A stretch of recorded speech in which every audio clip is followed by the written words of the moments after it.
The conversation is on site, man. We in the building. Thank you to the good people at Levi's, Haus, Strauss. You know what I'm saying? SK Vibemaker, DJ Illness. Back once again.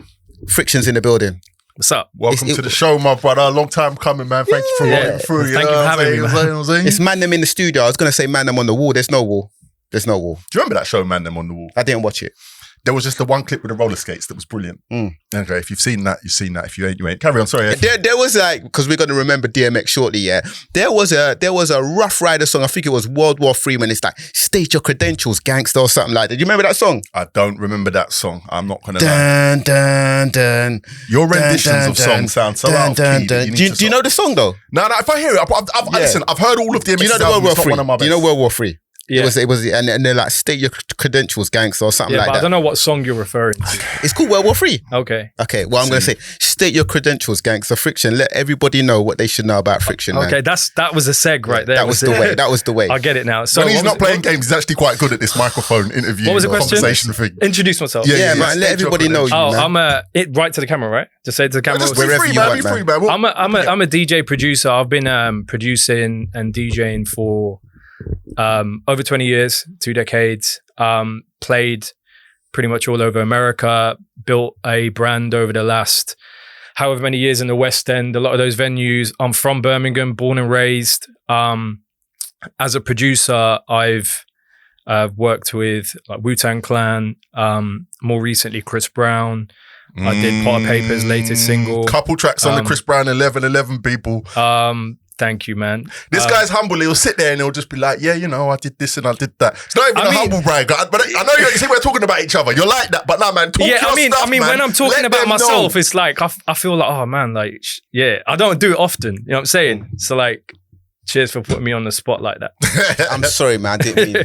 But like when you say that you've produced for like Wu-Tang, like I'm a Wu-Tang baby still. I need to know these songs still. Like you need to put me on. Oh no, it was actually more specifically RZA I was working with from Wu-Tang. So we did like numerous records together. In fact, there was one record that we did, me and him, which I ended up giving to Noriega. So that was a while ago, but there was one record that we did with Raekwon and Stars P, and then there was one specifically with Noriega and RZA. But I was working with him for a number of years just on Wu-Tang related stuff, and there's like a number of songs that haven't even come out. So they're in the vault. This is big-ish. This is big-ish. Talk to me about like, because like I was saying, like we didn't really touch on it too tough. I don't feel like I have to say like a pause. Keep talking, bro. Yeah, we don't have to. The non-alcohol thing, like as DJ, some people really see this as the anomaly or the oxymoron as DJ. 3 DJs in the building. Like 2 of us don't drink. That's kind of like strange to me. Illness Who's the 2 that don't drink? You stopped drinking this year. Though. When did you stop drinking? Long. Because I remember you getting twisted on 2 sips of amaretto, so keep talking. When was that? When was that? Tell me. When was that? No, you know what's mad, yeah? Is this like a love-hate relationship? Oh, no, we do this every episode. if I say I love him on camera, it might be, you know what I'm saying? No, say what you said. But he's going to do the whole pause. He's going to be like, pause. No, but what I'm saying is this, yeah? You're going to act and behave like you've never drunk alcohol. He's never drunk alcohol. Yeah, he's never No, I have though. No. Oh, you have? Yeah. Okay. No. Okay. I'm saying that I don't. We finding out stuff today. When did you drink alcohol? Was it like you tasted it? Did you go for a period of drinking? No, I've never had a period of drinking. See, so that's what I meant. I've never been drunk. So I've never had a period of So, getting smashed. I've never had a hangover, none of that. So when I say what I'm saying, that's what I mean. Yeah. Remind me of this 2 sips of amaretto. I've seen you drunk before. That's all I'm saying. When did you see me drunk? When? Or like sometimes people might think I'm drunk, but this is actually just me. Remind me because I don't remember. I must have blacked out that day then. Because I may have been like very slightly tipsy at most. Listen, you're moonwalking right now, G. I say that to him. Don't let him get you. Don't let him get you. Listen, let's move past the alcohol. You've drunk alcohol before. You've been drunk before, right? Yeah, I've been drunk before. Okay, cool. There you go. That's it. Yeah. That's it. There you go. Why the non-alcohol, man? Is this like just a person thing or is this a religious thing? No, it's not religious. Like my dad drinks. Like he loves it. I'm not trying to oust you, dad. But, no, just for context. It's just a personal thing, man. I was never into it. Like when I was growing up, I wasn't like. I didn't really do a lot of the things that a lot of the kids around me were doing, you know? I was always like in my own head doing my music stuff. Is it common for DJs to drink or not? Yeah, I think so. Absolutely. common. I feel like a lot of DJs do better sets when they drink as well. I feel like that's comment on that. Someone is pointing a finger at me behind the camera. I'm not going to comment on that. But do you know what it was for me, right? Do you know what it was for me? Shout out to my brother Brian, yeah? Me and Brian was house sharing in Tulum when I was in Tulum. I was there for 5 months. This guy had the most energy in the room. Didn't drink nothing. And I said to myself, I'm watching this guy living his best, and I'm saying to myself, you know what? I need to be on what he's on. Do you get what I'm saying? Because most people, when you think of, or most people that drink, think of people that don't drink as boring. Do you know what I'm saying? Like, even when I went out with I went to Valencia earlier on this year, and I've told them, like, I've gone with my day ones. And they're like, you're disrespecting us, man. The bottle's there. What's wrong with you? And I'm like, guys, I'm done. And they looked at me in a way like, he really means this. Yeah. He really What you means mean, this. like, was you done as in you've had enough on that night, or you're done, like, I'm not going to drink no more? Whole trip. But you know what? I totally get that, because I've been in situations where social situations with people that I think it's easier to build rapport with people when you're all drinking together. And when you're the one that's not, you kind of like... I think these are common misconceptions, you know, because you know I've what? been in situations where, like, I think it's probably maybe hindered me with the whole building rapport with certain people because I haven't been the one that's smashed. So where does it stop then? Because if you're in situations where it's like, I've got a drink to, like, be in the vibe, then what about if they're doing drugs and white stuff? Well, I've never been around anyone doing that. Oh, I've been around the most people doing that. No, I mean, I've been around people that are doing it that I know, but they're not my people. It's like, I might be like, yeah, I know my man and he does his thing, but you're not my guy. Like, I wouldn't hang around with them kind of man. So I'm not judging anyone, by the way. So it's the drinking peer pressure, it's the alcohol peer pressure. You're For out, me, you're in parties. If I did it, it would have been that. But like, and the thing is as well, like, I'm not crazy on just really strong spirits. There was like one small period where I did start drinking a little bit, and that was in 2019. And my boy Abs, you know Abs? Yeah. I'll introduce you to him. Shout out Abs. Abs, this guy, he got me onto it, and he just got me onto Jameson. And then Jameson became my drink, but it was only for that temporary period, because I was going through a lot in my life at that time, and it was a very, like, difficult period, and it was like, man, for that 12 months, I think 8 different things had happened in the space of like 2 months. And in that 12-month period, it was like a big blur for me. And so he said, look, bro, like, try some alcohol and just... I don't know if that's you being a good friend, my man. I'm joking. Nah, but he was a great... He is still a great friend. But in that time, I think, you know what? It soothed me. But when I was cool, I was like, I don't need this. This is not my thing. Yeah. You know? It's easy slipping. I say I've been around. I want to say something. I want to say that I've been around a lot of people that take certain level of narcotics. But my social circle that you'll see me within the music industry, I labeled us hippies back in, like, I don't even know, 2010, because it was alcohol and cannabis and nothing else mattered. Like, you lot do your stuff over there. Not even at one time, sometimes lace the cannabis with something. Nah. Man know who to get the cannabis from still. Yeah. Listen, this week, you see, like last week, there was a surprise project which landed like, boom! J. Cole, might delete later. I mean, it's ironic that he called it might delete later. Yeah. You know what I'm saying? Or maybe that was planned. Well, right here, J. Cole might delete later. Maybe it's his first project. When I actually thought about it, it's like 3 years since the last album. Like, this is a project. It's a mixtape though, isn't it? Yeah. It's a mixtape. What we do here is we're bored of splitting hairs over, is it a project? So a mixtape, is it an EP? So we call everything a project, and then we just break it down that way. So, sorry. Let's talk about it, man. Go for it. Might delete later. J. Cole, how did you feel, man? Are we going to do hot takes? We are doing hot takes. All right, Matt, you ready? How are you feeling on the production of this? Crocodile Tears. You see, like, that was like the first track I heard off the project. Yeah, like I sometimes I listen to projects in weird orders, and I actually came across how I discovered that this project was out was via a playlist. I said, oh, this is a new song from J. Cole. Nice. I clicked on the song, it opened up a whole project. But anyway, the first song I heard was Crocodile Tears. Fire, flames in, mad thing. What's your favorite production, man? My favorite production was Crocodile Tears, but because you have taken that one, it's some funeral-ish Crocodile Tears. HYB featuring Bass and Central C on a sly sort of drilly vibe, like. Oh, it's just soulful drilly. Yeah. It's a vibe. It's a vibe. Yeah. And then we got lyrics. What's your favorite lyric on it? Please go first. You know what? Yeah, you see, like there was a lot of bars on this freaking project here. A lot of bars. So Pie is the track where J. Cole is absolutely going mad. Yeah, and one of my favorite parts of that, I think it's the beginning of the verse where he says, "I wonder will my friends make it past the pearly gate so we can kick it? But based on their sin says probably not." I was like, yeah, okay then, straight. J. Cole said that? Yeah, that's what he said. That's I thought that was mad still. That's cool. I thought that was mad. So my bar of the project was actually from Central C guys. He said, "I don't even know why they stepped in the ring. A few seconds in, they're throwing the towel in." Mad! Really? Central C said that line on HYB. And that was one of your favourite lyrics off the project. It's the only bar that still remains something that I'm going to listen to on this project. He didn't rate the project. We can digress. We're getting to. I'm biting my tongue right now. Let's get these hot takes out of the way. So listen, replay value. What are we saying? Huh? Replay value. You go first on this replay value. I will play. I will play HYB. Wow. SK. Okay, I thought the replay value was good. Like this is like more a playlist, not a conceptual project. You know what I'm saying? It's a composition of some songs that are maybe thrown together, like maybe B-sides and stuff that ain't gonna make the album. So I wasn't expecting high levels. You know what I'm saying? I wasn't expecting it because it just dropped out the sky, bro. Yeah, but you gotta let it soak a bit. Maybe you might rate it a bit more.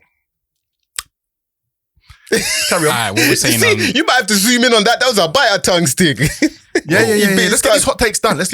I'm ready to go. What about skips? So for me, like the skips, like it's almost like at first it was a reload, and now it's definitely a skip, which is 7-minute drill. I was excited to hear it at the beginning because of the response to Kendrick Lamar, and I just don't think I'm really gonna listen to that song anymore after like the initial hype went past. Like listening to it like the first couple of days, yeah. Nah. Which Grime MC had that bar? She was like, yeah. Then she's like, nah. Or something like, do you remember that? That's what you just reminded me of. Please, someone in the comments, please remind me of whose lyric that is. It might even hit me before we finish talking. Who was that? Please, somebody, please remember me. Do I have to say pause if I say it's on the tip? Big Seek. Sorry, Big Seek. Is it Big Seek? Yes, Yeah? Big Seek. You got whosampled.com right here, bro. Yeah, Big Seek. Karen, so what's the question? What's the next question?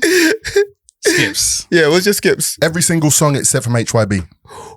Say no more. And so then. I'm breathless. Okay. Listen, it's a lot. It is a lot. I'm standing on business right now. I think he's capping. Illness, describe the project in podcast, one word or phrase. Delete it now. I said delete it now. Delete it now. Yeah. I'm saying appetizer. This is light work for Cole. Yeah. Mm-hmm. I feel like it's time to go a bit deeper, man. Okay.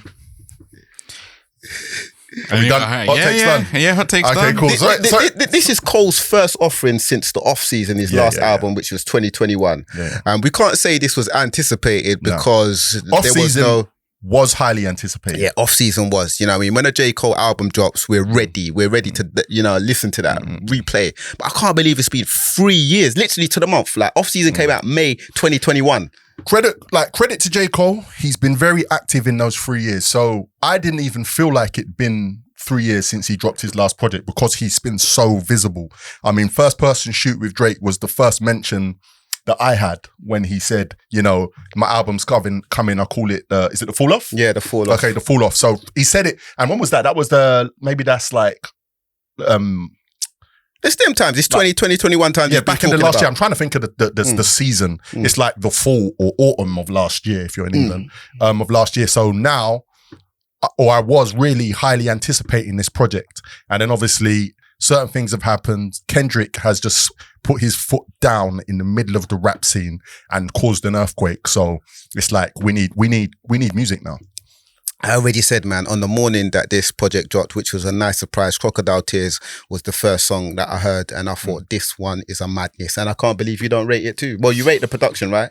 You just don't rate what he's saying on it, maybe. Fricktion, have you heard the project? Sorry, because we just got stuck in and we didn't really throw to you. Have you heard the project? Coles. Yeah, Coles might delete partly. I haven't listened to it in depth like my man has to digest the So what was your feeling and vibes like off of I skimmed it. So I listened to the 7-minute drill and what he was saying about Kendrick. I heard the Central C record. You know what it is? I don't want to talk like I know what I'm on about right now because I can't form an opinion because I haven't listened to it enough. I respect that. I was just like your reaction to what you heard. Yeah, I mean, I mean, I didn't hear anything that was like, oh wow. But like I said, I can't form an opinion because I haven't heard it, and so it's unfair of me to comment. I mean, we said when I first heard Crocodile Tears, I thought maybe it was that. I thought maybe that was the response. I agree on that. Like Crocodile Tears, I love the beat. Yeah, because the thing is, like me being a producer, I always listen to the lyrics as well, but I have a different ear as well. I'm always listening to beats. So,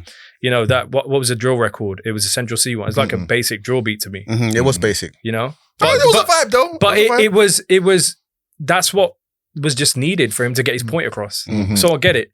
But Crocodile Tears, I love the beat. I want to go as far as to say the biggest winner on this project is Central C, because, you know, like, I always ask this question, is the UK bad vibes? Is the UK bad vibes? Americans, like, we spoke on the last episode about how there's a conversation about Central C that nobody needs to pay attention to, where they're trying to question him about certain things, etc., etc. But the Americans now understand that while we're over here politicking about, is Central C whatever, the Americans know my boy can rap now. Yeah, he's doing his thing, but he's outside. I don't think that he really lit it up on that verse. Yeah, but he didn't get smoked like Beer. He didn't get smoked like Little Yachty. He didn't get smoked and he didn't get smoked, bro. I would go as far as to say that the song with Bia is a better song, and I think Bia done her thing more than what I think Sench done on the feature. She got smoked. With all due respect to Bia, we spoke about this on the last episode. All right, well, on the record London, J. Cole and Bia got smoked. Okay, what that harks into, like, he says, who you gonna kill on a feature next on 3001? That's what he says. That's one of his bars. Who you gonna kill on a feature next on 3001? And that's what he's been doing. He's been killing people on their features. And it also makes me think that when you say things like that, do you expect man to not fire shots? And that's exactly what Kendrick's done. And I feel like this has maybe shown me from this 7-minute drill. I know he says it was a warning shot. I don't think Cole is ready for this. If it was to go back and forth, because I think if Kendrick was to reply and it was to go further, I think Kendrick would have went mad on the next reply. Because if you think about it, what he done on a Future record, Kendrick's verse, that was mainly for Drake.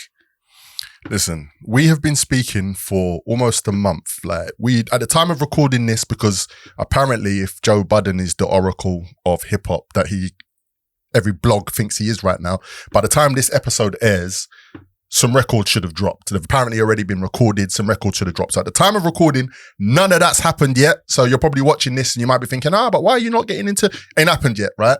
So what I want to say is this. J. Cole is an incredible rapper. Does anybody in this room disagree with that? Okay, there was silence. He's an incredible rapper. Yeah? We concur. We've been talking about the art of lyrical war, for a month. Do you know what I'm saying? Hip hop, to a degree, some people say hip hop is back. I've been hearing. Never went nowhere. Well, but some people are saying, but we can't take them man as serious, or whoever's saying that, man, woman, they, them. Everyone's into. We started off this conversation saying that, you know, music is subjective. Different people feel. Everyone's entitled to an opinion. Like, everybody really is entitled to opinion. But at the end of the day, if you're from the core and you understand the core from the dancing, the break dancing, the graffiti, the rap, you know, the elements of what hip hop is, then you know what this is. And where I'm going with all of this talking about it is that there is a lot of noise going on right now because of what J. Cole decided to do 48 hours after releasing this project. He called the project Might Delete Later. I thought when I read Might Delete Later, or might be 72 hours, but I thought when I saw the title Might Delete Later, I felt like that was a flex. It's like, yo, this is light work. I'm just going to put this there. You lot know the fall off's coming, so just hold that. I was like, almost screaming, genius. You know what I'm saying? Like, but he was actually serious. Listen, before we get to the apology, I want to review the project. Wasn't serious. Before we get to the apology, I review the project. You go through. Cut through. Go on. I can only ad-lib. Standout tracks, man. I can only ad-lib. I told you there's only one track that exists in my thought pattern. All right, I hear you. Crocodile Tears. I feel like the production on that, madness. I agree. Funeral-ish. 3001, some real hip-hop-ish. Big vibe. HYB as well, some soulful drill production. Maybe a bit lazy. I like the fact Central C was on it as well. Big things, you know what I'm saying? Hide your bitch, hide your wife. Liked it, you know what I'm saying? It was good, like I say, him linking up with Central C, even though I feel like Central didn't do a mazzle on it, man. He said something like, award show, I bring my pouch in, I ain't even pulling up my, and then there was like a missing word. I thought that was kind of cool. Yeah. I just feel like, I don't know how you can't rate Pi. Pi is madness. Like Absol, and who else is featuring on that? Absol and Daylight. Yeah. You know what I'm saying? They done their thing. That's mad. Like They the way Cole started the verse, he said, prayer hands for the land where they spraying pellets and turning your man to an angelic being and feeling him from the like he just went mad. Like the way he started that verse was crazy. And then he went on to the part where he's talking about the trans stuff. Oh yeah. The trans stuff. I'm seeing hints of a trans fella in cancel culture's vicinity. He's no killer, trust me. Beneath his chosen identity, he's still a pussy, period. I was like, yeah, he's flying close to the wind. Because you know Cole's got like a history of spitting these kind of bars. Like he said something on Illuminati. Do you remember like what he said on that? He said on Illuminati. That's on Born Sinner, right? On Born Sinner, yeah. On that album. He said something like, my verbal AK slay Fs. That's what he said. And I don't mean no disrespect when I say... We're going to bleep that word. Obviously. We're definitely going to bleep that word. And I don't mean no disrespect whenever I say F. Okay, F. Don't be sensitive. If you get in a that's between you and whoever's dick it is. That's what he said on Illuminati. Cole almost caught life with all of this other stuff going on because he was catching flack for that online, the trend bars and stuff like that, but almost all of the other stuff almost overshot that. You know, you say we can't say a word like that, yeah, but it depends in the context you're saying it, right? You know what I'm saying? Like we say the N word, we say ninjas, we say all of that stuff. Do you know what I'm saying? So it's like it's the context you say it in, right? We're right now on very slippery slope because you might say the wrong thing and we get cancelled, yeah. But I'm here to say that. I mean, that was a joke, but I'm deadly serious. You feel like the project should be deleted? No. We're going to talk about project. I'm talking about what Cole did. I felt like that bar was very brave, right? But what is annoying me about Cole's apology is the same thing that annoyed me about this. People that don't understand what his intention is or what's actually going on. Are you all right, my brother? Do you need a moment? No, all right, cool. Moment. What is going on? And they're making a lot of noise because of their own agenda, not what's actually going on over here. There is nothing transphobic in what Cole said. Ultimately, what I feel like people are doing by attacking Cole for using or referencing trans in any shape or form, you're basically making it so that, you know, people that feel the need to be included within society are now going to be excluded because why would you even mention anything if you're just going to be cancelled on site? Do you get what I'm saying? Straight up. And I felt like, listen, I'm not of that community, so I can't speak to them and say you can or cannot be offended. I can't do that. And I'm not attempting to do that. But what I'm saying is, I understood what he said and I understood how he meant it and the play with words. And I felt like him saying that regardless of your gender, you're still a pussy was quite intelligently done instead of just saying you're a pussy. Straight up. Do you get what I'm saying? Long way around the houses, but hopefully I've landed my point. But yeah, carry on. I think the line on Pi, I think he definitely flew quite close to the wind, man. He definitely people are gonna, it was Pi crazy. When he referenced Dave Chappelle as well? I don't remember the Dave Chappelle reference, There's a Dave man. Chappelle reference. You know what I'm saying? Like, so maybe we'll put the lyrics up on the screen. And it's on Cole to present his intention himself. Like, we can't speak for him. I'm not speaking for him at all. I'm just saying how I understood it. And I thought it was quite intelligent the way he did what he did. But as I said, I can't speak to or for. So, all right, let's get back to the project, man. Go for it. Might delete later. J. Cole, you know what I mean? We're talking about it. Illness obviously doesn't rate it a lot, man. I feel like there's a lot of quotables, man. Cole is the nicest, but ain't shit nice about these vocals. What was he say? Cole is the nicest, but ain't shit about these vocals polite. I thought that was cool. He said, do the freshman cover twice. I'm never outclassed on Crocodile Tears. He said that, you know what I'm saying? He said, the fall off is like Hove dropping Reasonable Doubt last. I thought that was kind of fire still. My dogs only shed tears in emojis. That was kind of cool as well. You know, Crocodile Tears, he said a lot of stuff. I just want to say notes as well. Like J. Cole has his masters on 3001. He said, paid dues, had to pay dudes for my masters, but I'm grateful. Shit, business is business. So he owns his masters. Now he bought it out for Hove or for Rock Nation. You know what I'm saying? Like I said, man, 7 minute Joe, big move. Owning your masters. Not everybody, like some of your favorite artists that are big, they don't own their masters. Can I just say that open letter to all music lawyers, and people that understand the paperwork and the business. Open letter, please come in here. We really need to have the conversation about owning masters. Right? Because it sounds like something that's important to everybody else, but new artists need to actually understand what they're doing on the way in. So open letter, anybody that's willing to come through, please come through. Carry on. I like what you're doing with this open letter business because you definitely enjoyed the comments we had last week. It's not even that. And do you know what? In the moment of that conversation, in the clip that you posted, I didn't realize that we was actually having that conversation that way. That was just us kicking game. Do you know what I'm saying? But shouts out to MT on the way he put that together. Made it look like I was being aggressive when I was just trying to keep it real. Like feel like I tried or was doing just then. So let's get to the apology, bro. You gave MTK a bit of, you gave it to him, but he didn't actually put it together. But the less said about that, the better. Oh, that was you. I'm not saying nothing. This guy wants his credit. Now respect. Yeah, man. Well, like, you know, I just want to wrap up this project, man. Overall verdict on the project direction and the theme, man. For me, this was an appetizer and light work for Cole. If you was expecting this to be an album, a concept, like all sewed together, you just ain't getting that from this, man. You wanted it deleted though, right? Right. So the album came out Friday morning, Sunday night, Cole takes to the stage. You've seen it, guys. If you haven't seen it, why haven't you seen it? And apologizes. And I woke up Monday morning and shout out to my brother Dreddy. Obviously, he's out in LA. He's going to be the first tweets I see from the night before. He tweeted something like, my timeline is a mess and my UK people ain't even woke up yet.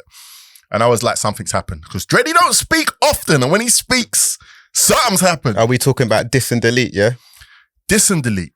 Diss and delete. That's what we're talking about. I know you wasn't big on the project, but we're talking about the culture now. So we're going to go in, right? So, J. Cole replies to Kendrick Lamar.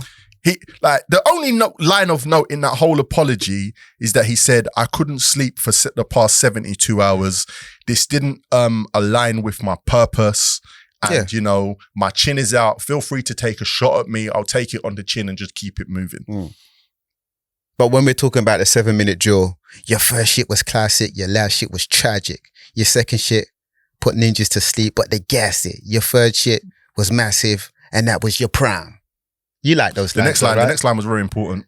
What was I find it ironic that now I've got a lead. You're coming for me, basically. Yeah. Listen, as I said, for me, and I want to pull up the references because when he's talking about the first album, he's talking about Good Kid, Mad City. When he's talking about the second album that put people to sleep, he's talking about To Pimp a Butterfly. Yeah. When he's talking about the third album, was massive. He's talking about Damn. And when he's talking about the last shit that was tragic, he's talking about Mr. Morale. And the Steppers. And it's funny though, because a lot of people view the album as a flop. Which one? Mr. Morale. A lot of people view the album as a flop. Like there's actually this. So it's well documented on this podcast that I would like to include myself in the Kendrick Lamar stan community. The stan club, yeah? Stan club, right? It's well documented. If you've not seen it before, I have just declared it.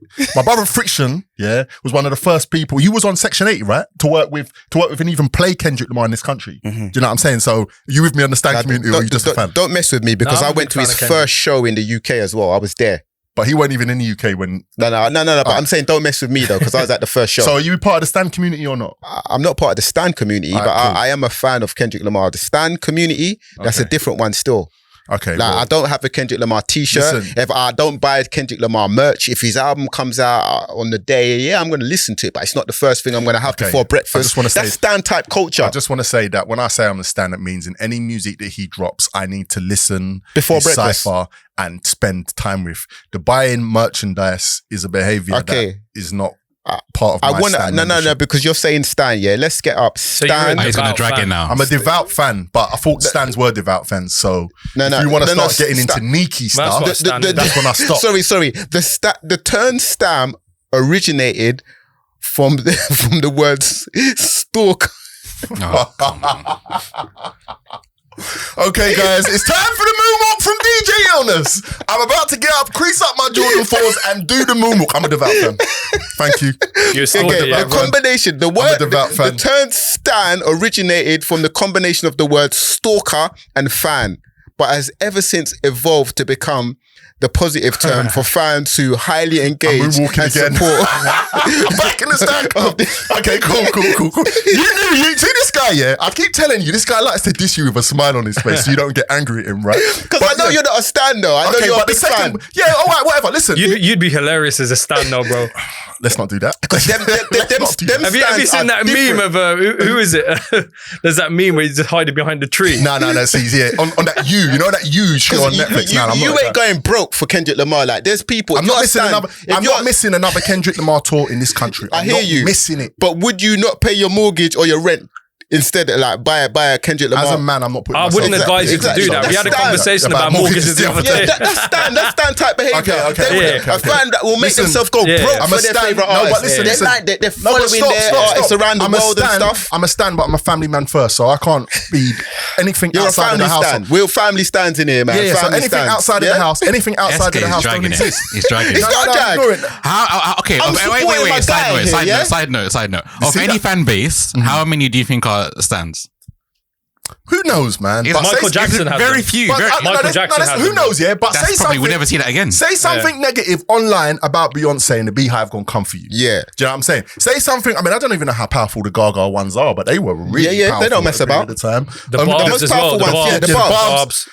The Beliebers. You know what I'm saying? They're not messing with them fan bases. They're out there. I'm not part of any of those tribes. I'm just my own personal devout fan. But let's keep it pushing, because we're still here talking about might delete later, aka please delete it now. You didn't rate the apology. And I want to say, there's levels. I think we got to have the conversation, and this is what conversation I want to have. Why I said this is a culture thing. There's levels to this move that need to be discussed. There's actual levels. There's perspective, though. Right, levels and perspective. Now, as far as I'm concerned, I'm here, and I might have triggered people listening. People might have turned off because they're like, how can you be so disrespectful to J. Cole? How can you tell him to delete it now? I said delete it now. Delete yesterday even. Right? We're done with it. My chest is out. We are done. And my chest is out because as a hip hop fan, delete the song, not the project. As a rap fan, I understand the sport.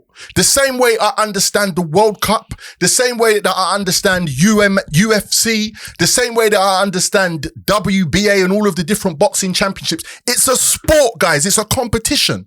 So all of the woke crew, all of you woke crew that want to come in here talking about toxic masculinity, there's a conversation to be had about toxic masculinity. There's a conversation to be had about our culture and how we, the energies and the things that, there is a conversation to be had. But this is sport. So if you want to talk about this sport being negative, we can also talk about what's going on the streets. There are negative things, but this is a sport. There is a belt that the fans crown people with, and that's it. Ain't nobody in this lyrical battle going where Tupac and Biggie did. I keep referencing it. This ain't about death. This ain't about street-ish. This is a sport. Yeah. So for you, J. Cole, to be sending shots. What did I say on the last one? I'm the best in the West. You can test. I'm a stretch man out. Do you know what I'm saying? You're all of this and go through the past 10 years. He's been saying a lot of stuff, and guys are within their rights to come back. Right. That so stuff. It's important that if you feel like you got the crown. Right. It's important that I say that if you are a rapper and you never call yourself the best, if you call yourself the best, you're inviting the competition. You're inviting shots. Right, you're inviting retorts. If you are a rapper and you never portray that bravado, that energy, right? You can have a fantastic career. He might have said it, but somebody that just springs to mind for me right now, who, I mean, he's more of a musician, Kid Cudi. I've never heard Kid Cudi talking about being the best. I've never heard Common. I've never heard Most Def. I feel like has Tyler the Creator been on the mic saying he's the best? Tyler the Creator is in a different sphere. He's not. Okay, so these are all credible musicians that are in the hip hop rap game that are doing their thing. They're not getting involved in any backwards and forward shots. They're not saying I'm the best. They're not calling themselves Muhammad Ali. They're not saying I'll stretch man. They're not doing none of that. We're talking about how they're Burning Man on the feature, right? For the past decade, yeah. Furthermore, something that I want to just put in the air of this conversation. Your artist, No Name, J. Cole been sleeping like a baby for 10 years. Almost 10 years ago, he had some comment for her. He tried to tone police her. Now listen, men tone policing women in public is wrong. Like, it's wrong. Because, especially our black women, they're having enough difficulties. Have a private conversation, guys. But J. Cole, you've been sleeping like a baby for the past 10 years. When you say sleeping like a baby, what do you mean? It's peacefully. He said, I realized in the past 10 years how good my sleep has been. He said that shit on the mic. So why now, after sending all these shots for over a decade, can you not sleep for 72 hours? I said to my boy, I've seen it here. I said, I can't tell whether he was spiritually misaligned or on his true path when he was doing first person shooter and rapping about being the best. I think his spiritual confusion has now come to confuse us. Because that's the part of it I don't get. Matthew writ a bar. Yeah, that's a bar. It is at odds though, because if he's saying that he's on this peaceful path, he's sending shots here, left, right, and center. Yeah, but there's pressure as well, though. That's the thing. Pressure from where? The hip hop community to answer back. And so what it is, no. Yeah. But he's been sending shots though. Yeah. J. Cole's been saying I'm the best. I'm gonna stretch. But I don't think they've been as apparent as calling out Kendrick though. He doesn't need to call out, but he's saying I'm the king and I'm the best. So wait. Because I just said this, but I'm just going to double down in this for the conversation. J. Cole said on Get Off My Dick, yeah? He said, I'm the best in the South. He's from North Carolina, South America. He said, when I'm in LA, who lives in LA, guys? Who's from Compton? I'm the best in the West. And he said, you can test and I'll stretch you out. So he's not been sending for Kendrick. Yeah, but then Kendrick I don't know if that was direct. But Kendrick did that on Control though, as well. So you got to think that with the Big Sean record of 2014, he did that. So it's like that could be a stem of some like built up emotions over a number of years of him doing a similar kind of thing. So at the end of the day, we don't really know that. But from my perspective, it looks like he has had to answer back from pressure. And for it's 10 not, years? No, or just on this 7 minutes? I'm talking since like that. Okay. So, because Kendrick was a lot more direct in what he said. And I respect that. If we check it though, guys, like we're really here talking about... Because everything else was, if anything, very subliminal. Or indirect. Yeah, you know indirect. I mean? Like so if the cap fits, your favorite rapper is sending for a phantom rapper all of the time. And if you press these rappers in person about it, like, who are you talking about? They'll be just saying, I'm just, you know what I'm saying? I'm not trying to play devil's advocate. So I'm saying if the cap fits though. I'm not trying to play devil's advocate. I actually am playing devil's advocate. But what I'm saying is I'm not intentionally trying to like just take Cole's side here. I'm just trying to present a different perspective. Exactly. Yeah. So what I'm saying is, look, if I had a certain set of boundaries and standards that I live by, and I felt like I had to respond in a way that didn't align with the way that I would naturally act as a human being, I would lose sleep too. Yeah, that's me. I can respect that. Yeah, but then is it inconsistent to what he's done before though? For the past 10 years? Yeah, because he's been sending shots though, and I just want to put on record as well. I'm a J. Cole fan. I've interviewed him a couple times. We've sat down, we've had conversations. I've listened to his projects over and over again, had many great times listening to his projects, celebrated them, played them in the club, played them on radio, celebrated their anniversaries, spoken him up. Like, he's one of the finest rappers of our generation, do you know what I'm saying? But at the same time, let's really understand, man, you've been firing shots, and it's within loads of these other rappers' remit, and they're entitled to respond. Yeah, but they're gonna fire back. I get it. But it's okay to say you're the best when you feel you're the best. It doesn't mean you're taken away from anyone else. How? Yeah, but when you're talking about when you're featuring on guys' songs and burning guys, then I get it. Then I totally get it. But what I'm saying is, K-Dot also did that in Control, and that was before Cole started doing that. Do you know what? Did Cole do that on Born Sinner? Came out in 2013. He didn't. It was from Forest Hills Drive onwards. He's been flexing, and in all fairness to him, when you have that ability, flex. But here's the thing as well, though. 2014, we're talking, right? We're talking 10 years. A man grows a lot in that time. Yeah. You know? Yeah. Our vibration, bro, there's things that I did 10 years ago that I would never do now. But maybe because I was unconscious, I wasn't aware of myself. You know? So that's what happens as I'm not too maybe mad there's at truth in that. I just want to say this. There's levels to this conversation. Yeah. What you're talking about is another level of the conversation. I'm talking right now, or I want to just close the book on hip hop culture, rap culture, because this is what it is, right? Everybody that we're talking about knew what this was when they first even picked up a pen and paper and said, I want to be involved in this. This is not a shock. We can talk about growth as a human being. There is a lot of respect that you can place on J. Cole for doing what he has done. There is a lot of respect that you can place on him for doing. But in the realm of rap battles, it's ridiculous. Yeah. But in the realm of rap battles, it's like going in the boxing ring, but it's not and saying, I don't want to punch you. But it's not career suicide though, like some people. Well, Roberto Duran did do that. Okay. It's not career how did suicide. That shake out for the, How did that shake out for the rest of their career? Okay, that's perfect example. Roberto Duran did do that. No mas, right? You're right. Well, that didn't work out for him very well. What did he do? Well, he was fighting. Who was he fighting? I don't remember. It was doesn't matter. Anyway, halfway through the fight, he's like no mas, like he doesn't want no more, so he backed out of the fight. So yeah, that's mad. Yeah, it is mad. But essentially, that's a perfect example right there. Right. No, I agree in terms of the sport of hip hop. That's not something that the sport of battle rap. The sport of battle rap. He should never have even released it in the first place. So here's what, and the maddest thing is he said that it's going to be taken down off Spotify, and like 3 days after saying that, like it's not even taken down. It should be gone already. It should be gone already because you've just done a whole project, right? You've just done a whole project that Sugar Ray. Right? You've just done a whole project that doesn't align with your purpose. Now, ask the room. Go for it. 24 hours, let's say, before Kendrick's diss verse was released. Where was J. Cole spiritually as an MC? Was he prepared for anyone to diss him, let alone Kendrick? But was he in a place where, like, yeah, if someone comes for me, I'm gonna come back for them?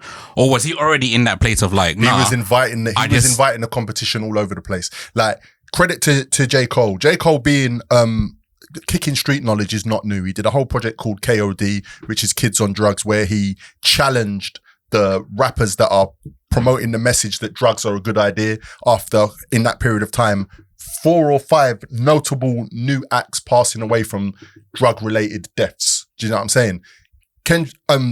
J. Cole made a track called Love Yours. We can go through his discography. As being a street prophet, kicking street knowledge, J. Cole is a very conscious artist, and he will always be or have that in his repertoire. Do you understand what I'm saying? And that, if you want to start splitting hairs, is a completely separate division of rap, where J. Cole is respected and he's got the discography to back it up. So in terms of his purpose, you'd really have to ask him how he felt his purpose was, because no one here can really explain unless we've already had the conversation. But in terms of what he's been delivering, he's been consistent. 4 albums in 12, what does he say? 4 albums in 12 years, Ninja, I can divide. 4 albums in 12 years, Ninja, I can divide. He took Jay-Z's takeover approach and remixed it in the same way that Kendrick took his West Coast influences on like that. He was very smart. It was well thought out what he did, but we're now at the retraction. It's quite a long conversation. He averaging one hard verse every 30 months or something. It is, but I just feel like it's something that needs to be spoken about, because, you know, like, listen, man, did you expect J. Cole to really be like, so he felt conflicted, like let's think about this on a human level. He felt conflicted. He done the diss, yeah, and then he felt conflicted a few days later. He says he ain't sleeping well, it's not messy, like it's not sitting right with his psyche.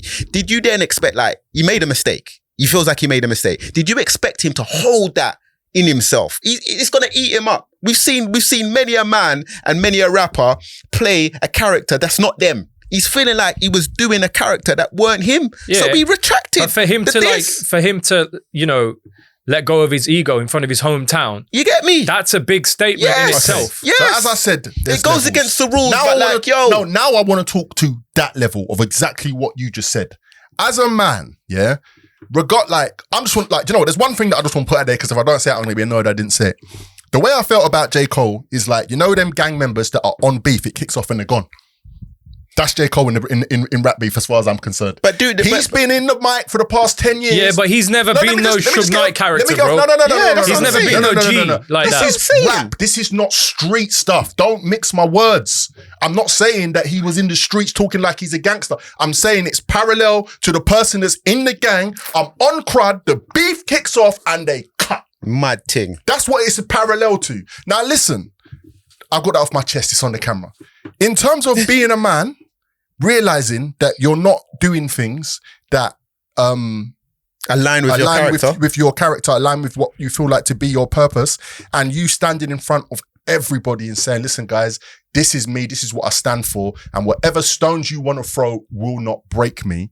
Only certain individuals have the minerals to do that.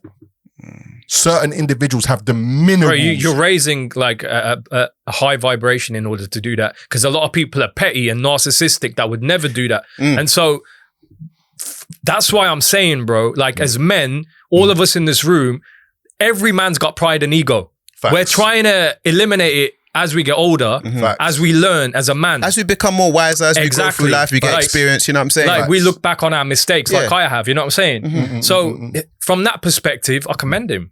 But from a hip hop perspective, he either shouldn't have released it in the first place and just kept quiet, and or left it there as it was. Can I say something? Can I say something? But that's where the conflict. I want to say something. That's where the conflict is. Do you think the retraction is moist? I want to say something on that point there, right?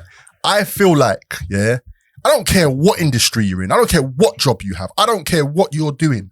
The people that you have around you, need to be able to lift you up when you're sinking and pull you down when there's too much helium in your thing. So in a situation like that, the people that are around him, when he says, right, I'm going for it, if they know, I mean, listen, sometimes when you've got something in your body, no one's going to stop you, and you learn from that mistake. And then the people around you say, you know what?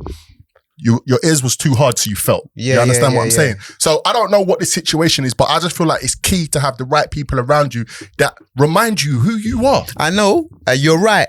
And that's what we say, and that's what we advise. All of these people are similar to him, though, bro. Yeah, and so it's a vibrational how do we know one of two things never happened? We don't know nothing. No.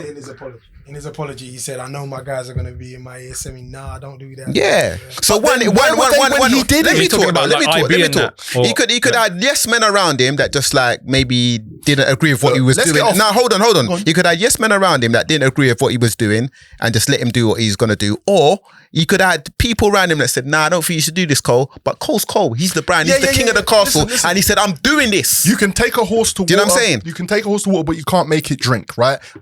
We don't know what happened over there. But I'm saying, in response to what Fricktion just said, he should never have put the response out. He should have just kept it moving. Yeah, he shouldn't have released it if he knew that. Here's the thing though, look, we're all capable, even if we're vibrating at a certain energy, we're all capable of losing our way of thought and then acting a certain way because of a stimulus. You know what I'm saying? And so in that instance, like I said, you know, I'm not intentionally trying to defend Cole, but I'm trying to see it from another perspective that, look, like I've been in situations where I've acted a way which isn't like in line with my normal character because I've been triggered. You know what I'm saying? Facts. And then afterwards, I'm like, oh, why did I do that?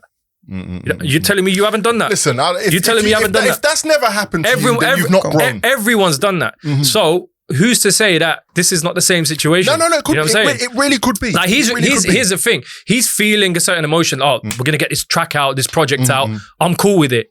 But after that, when he's realized that, this really doesn't sit with me after he's reflected, or maybe he's prayed to his God or whatever. Now it's come back to him to the point where he's realized, actually, that doesn't really make sense with who I am. Okay. You know what I'm saying? And you know the reason why I have a problem with him as a rap fan? Because it took him 10 years to arrive that this wasn't what he wanted to do. It took him, he's been sending shots you've been in the ring for 10 years. You've been in the gang for 10 years saying I'm on the beef. And the day the beef really came, you dipped out. I'm sorry, well, he guys. hasn't really been on that, bro. Like he's on the He's beef, been saying I'm the best in any incarnation for over a decade. I must say, the way that he jumped out the window to release his diss, I have to say, I think it's the same way. Like, I'm with Fricktion in terms of, I respect a man who's like, I want to walk in the highlight, and I'm not going to succumb to the pressures of the mandem. Can I just say I respect that too? Yeah, no, I hear that. But I also think he jumped out the window with his apology. Yeah. When I hear it, I think about it and I contextualize it. I'm like, you jumped out the window of your apology as well. Because where was the pressure from Kendrick? Kendrick has not even done nothing. He's an absolute ghost right now. And J. Cole has succumbed to his own pressure. And you know what it really reminds me of, ironically? When Kendrick was supposed to win the Grammy, and Macklemore won it. And Macklemore and Kendrick had a text back and forth. And remember, Macklemore released it on Instagram. Yeah. And to be like, oh, you know what, me and Kendrick are blessed. It reminds me of like that sort of self-serving, I'm getting this off my chest, like. Yeah. Where Kendrick was like, right, you didn't have to do that. Why did you release a text? Yeah. That was just between me and you, bro. I feel that way about this as well. I'm like, you're not serving your fans. You're not serving Kendrick. Imagine being Kendrick in this scenario. It's like, rah, like this is awkward. Like even as a bedroom, it's like, what's going on there? I think you should have sat with that for a bit longer. Yeah, that's what I just said. I said that he either shouldn't have released it at all and kept it moving, or let it simmer for a little while and see how it feels. Well, if he wasn't sleeping, he had to do something to help himself sleep. So that's probably why. Maybe that's what it is. But you know, the sleeping tablets and stuff. So it's all, you know. Listen, I'm a holistic guy, man. Do as much as you can natural before you get any kind of drugs in it. Hey, listen, we spent a lot of time on this, man. The conversation's on site, man. I just want to say lyrical warfare. If you're getting into lyrical warfare, you're thinking about dissing someone, know what you're getting into, think about it through before, speak to your team about it. I don't even know if it's that deep, man, but lyrical warfare shall continue. And it don't mean the rap game's gone moist, you know what I'm saying? And if you're going to talk on stuff, really know the hip hop culture as well, because people be chiming in and that, man. Amen. Boom, it goes like that. ONSITE, SK Vibemaker, DJ Illness. But once again, Fricktion is here.